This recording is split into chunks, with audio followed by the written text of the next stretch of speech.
Hello friends, आज की इस वीडियो के अंदर हम समझने वाले हैं क्लास 10th का जो एक बेसिक है यूक्लिड डिवीज़न लेमा यानी यूक्लिड विभाजन प्रमेय।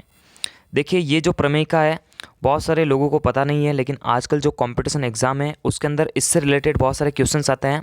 लेकिन अगर आप क्लास 10th में हैं तो आपने क्लास 10th में ये पढ़ रखा है या फिर आप पढ़ चुके हैं, तो समझते हैं कि यूक्लिड विभाजन प्रमेय का आखिर होती क्या है।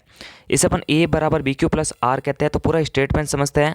तो आप बढ़ते हैं आगे, तो पूरे स्टेटमेंट को पढ़ते हैं। देखिए ये कथन कहता है कि यदि हम एक धनात्मक पूर्णांक a को धनात्मक पूर्णांक b से विभाजित करते हैं तो हमें भागफल q और शेषफल r के रूप में दो पूर्ण संख्याएं मिलती है।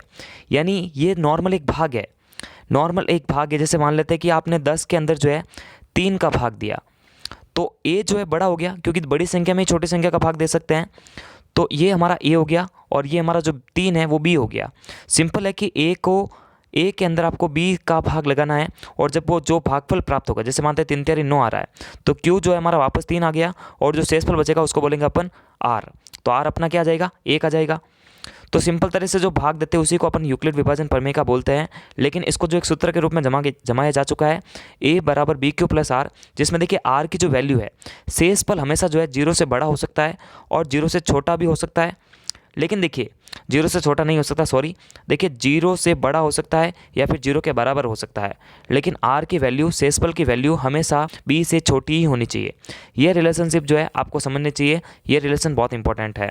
तो भाग देना का ही अपना जो है मेन मकसद रहता है। तो इस पूरे स्टेटमेंट को एक एग्जाम्पल के द्वारा भी समझते हैं। तो देखिए एक एग्जाम्पल के माध्यम से समझ सकते हैं अपन। इसके अंदर देखिए हमेशा यूक्लिड विभाजन एल्गोरिथम का उपयोग जो है मसब ज्ञात करने के लिए ही होता है। यानी सिर्फ और सिर्फ आप एचसीएफ ही ज्ञात कर सकते हो, इससे आप एलसीएम लसब ज्ञात नहीं कर सकते हो, ध्यान जरूर रखें।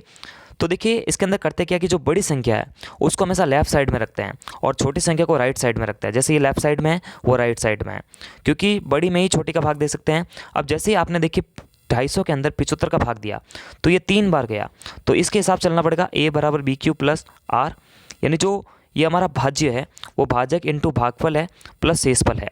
तो भाग गया था हमारा 3 बार, तो इसको अपन q से पॉइंट करा सकते हैं, यानी जो q है हमारा वो 3 है, और जो शेषफल बचेगा वो बचेगा हमारा 25।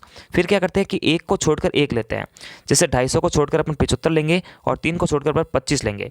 तो अगले जो अंक होंगे ना हमारे वो होंगे 75 और 25। देखो यहाँ पर देखो इसको ट्रांसफर किया जा रहा है। थोड़ा सा इसको डीपली समझेंगे आप एक बार कि देखिए 75, 1 को छोड़कर 1 लेना है, पहले 1 को छोड़ दो, इसको ले लो, 1 को छोड़ दो, 1 को ले लो, यानी देखो 250 छूट चुका है, 75 को आगे ला रहे हैं, यानी एक आगे पीछे लाने का आपको प्रोसेसिंग करनी पड़ेगी।